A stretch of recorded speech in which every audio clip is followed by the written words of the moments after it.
Hi friends. तो कैसे हैं आप सब लोग। आई होप आप सब लोग बहुत बढ़िया होंगे। तो चलिए गाइस, इस वीडियो में जो मैं आपको करवाने जा रही हूँ टॉपिक मैं वो आपको बता देती हूँ। हम लोगों का चल रहा है सैलरी चैप्टर। फ्रेंड्स, इससे पहले जो लास्ट वीडियोस में मैंने आप लोगों को इस सैलरी चैप्टर के क्वेश्चंस करवा रखे हैं, इंपॉर्टेंट क्वेश्चंस।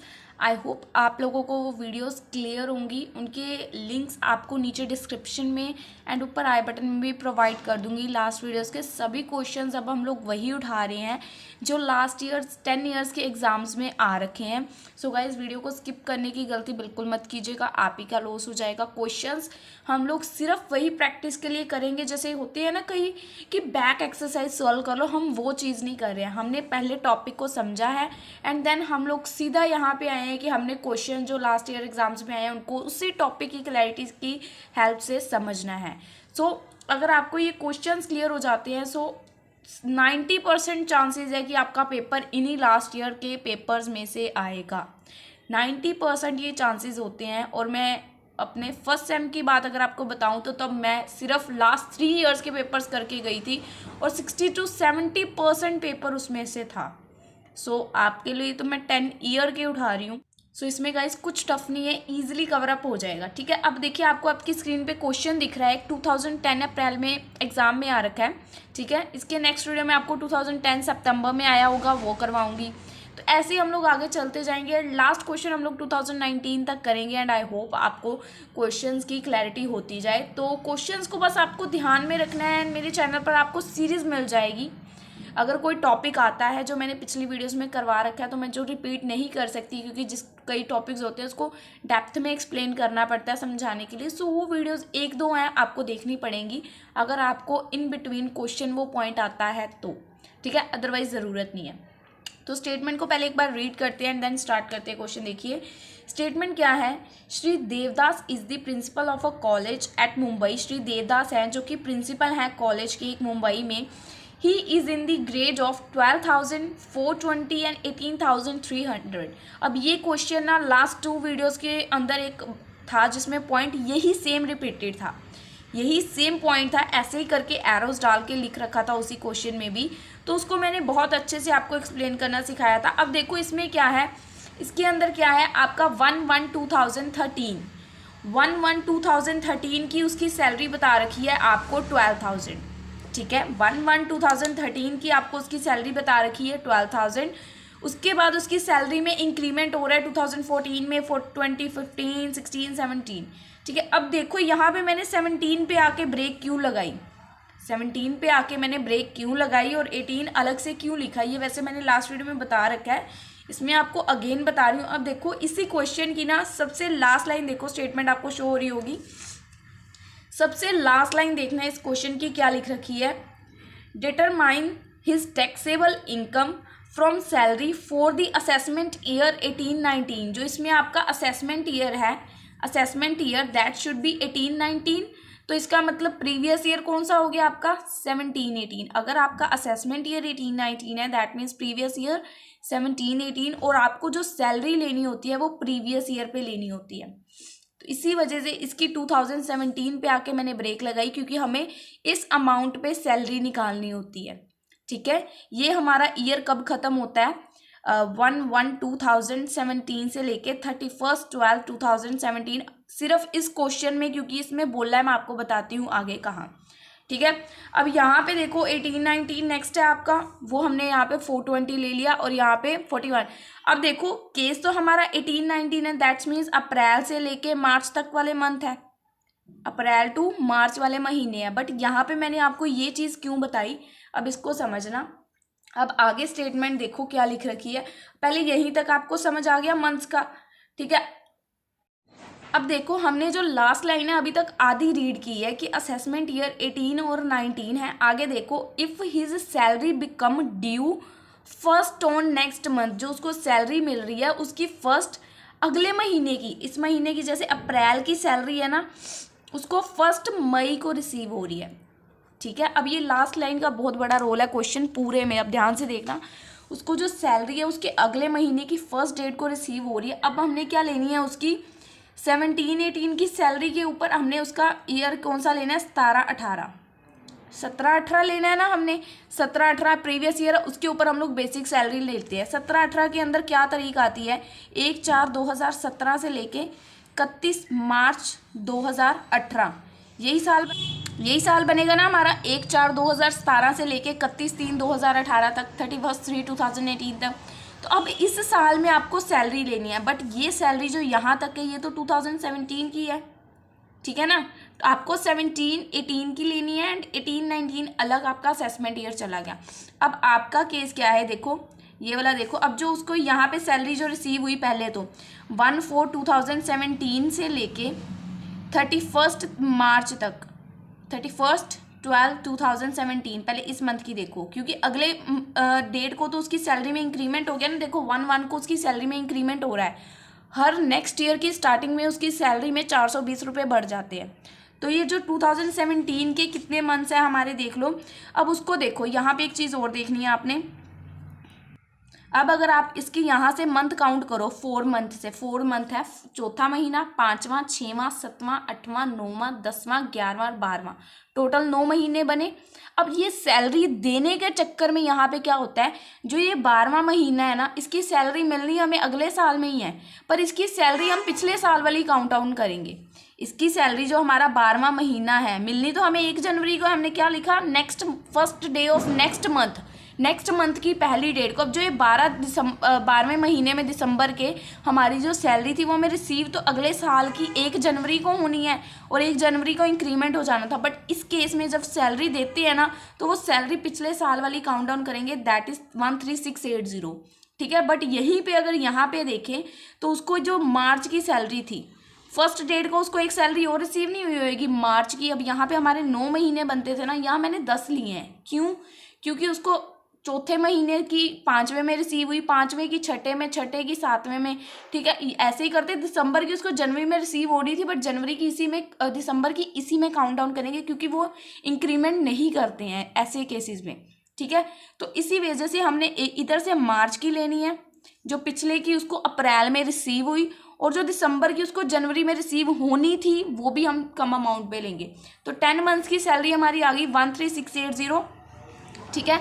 उसके बाद उसका मंथ स्टार्ट हो गया 1 जनवरी से 31 मार्च। अब 1 जनवरी को जो उसकी सैलरी मिलनी है वो 1 फेब को मिलेगी। जो 1 जनवरी के महीने की सैलरी है उसको 1 फेब को मिलेगी, और जो फेब की है वो मार्च में मिलेगी। तो इस अकॉर्डिंग अगर देखें तो हमारे 2 महीनों की सैलरी होगी ना, टोटल गिन चुन के 12 ही महीने बनेंगे। पर आपको ये चीज़ का ध्यान रखना है, देखो बने 12 ही, बट अगर हम सिंपल वे से देखते तो इधर 3 आना था, इधर 9 आना था। यही चीज़ का आपको कंपैरिजन में ध्यान रखना है, मंथ्स की डेट है, इसी वजह से कन्फ्यूज़न होती है।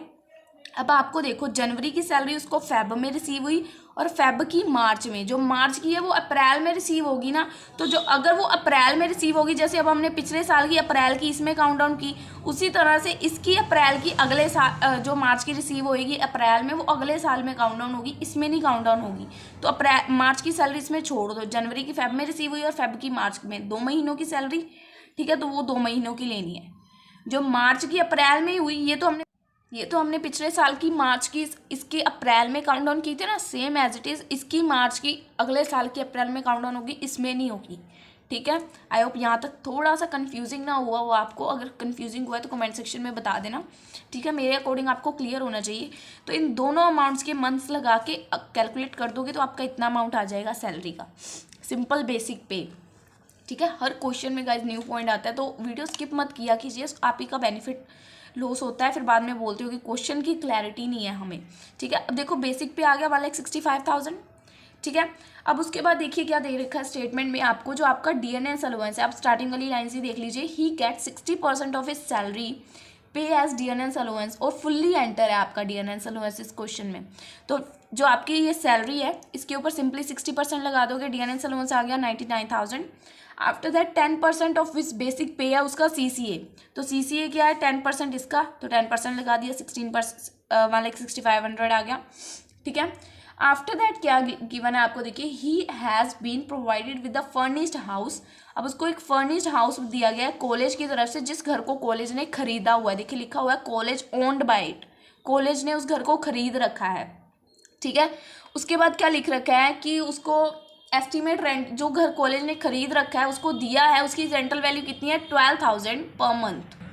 अब जो तो यहाँ पे पुराने स्टूडेंट्स हैं उनको पता है रेंट फ्री अकोमोडेशन में अगर घर खरीदा हो तो हमारा क्या केस अप्लाई होता है। जिनको नहीं पता है उनको मतलब इसमें टॉपिक में क्या है ना गाइस, एक प्रॉपर चार्ट है जो आपको समझना पड़ेगा और ये पॉइंट आपको हर क्वेश्चन में मिलेगा। तो इस वीडियो का लिंक ऊपर आई बटन में आपको दे रही हूँ, अगर तो आपने नहीं देखी तो प्लीज़ जाकर उस वीडियो को पहले समझिए, देन इस क्वेश्चन को आपको मतलब अभी के लिए तो पॉइंट बता देती हूँ मैं, बट आगे आपको और क्वेश्चंस में डिफरेंट पॉइंट्स आ सकते हैं रिलेटेड टू दिस टॉपिक। तो अच्छा है ना, आपने पहले ही समझा होगा तो आपको ईजी रहेगा, ठीक है। इसके बाद जाके उस वीडियो को ज़रूर देखिएगा। अभी के लिए फ़िलहाल फ्रेंड्स आपको इस क्वेश्चन के यूज़ में बता देती हूँ कि क्या क्या पॉइंट्स आने हैं। अगर घर उस बंदे ने खरीदा हो ना, अगर उस बंदे ने घर खरीदा हो तो हम पॉपुलेशन वाला केस देखते हैं, पॉपुलेशन। और मोस्ट ऑफ द क्वेश्चंस में आपको पॉपुलेशन लिखी हुई मिल जाती है कि अबव 25 लाख है। मोस्ट ऑफ द क्वेश्चन अगर आप ध्यान दो तो ऑलमोस्ट सभी क्वेश्चंस होते हैं जिनमें अबव 25 लाख है।